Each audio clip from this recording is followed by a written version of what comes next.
અંકલેશ્વરના 3 રસ્તા પાસે સહકાર શોપિંગ સેન્ટરમાં કૈલાસ ગિફ્ટની દુકાનમાં આગ લાગતા દોડધામ મચી જવા પામી હતી।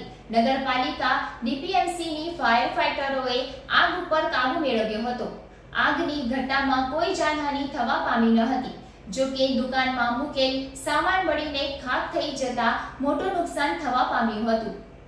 અંકલેશ્વરના 3 રસ્તા સર્કલ નજીક સહકાર શોપિંગ સેન્ટરમાં આવેલ કૈલાસ ગિફ્ટ નામની દુકાનમાં સવારના અરસામાં બંધ હતી।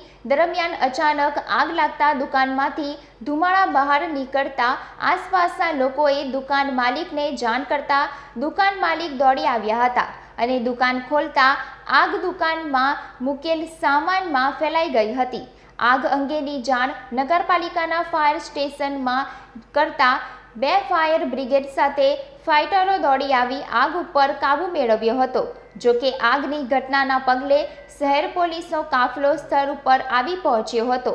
આગ શોર્ટ સર્કિટના કારણે લાગી હોવાનું અનુમાન છે। ત્યારે આ ઘટનામાં કોઈ જાનહાનિ થવા પામી ન હતી। જો કે દુકાનમાં મૂકેલ સામાન બળીને ખાખ થઈ જતા દુકાનદારને લાખો રૂપિયાનું નુકસાન થવા પામ્યું હતું।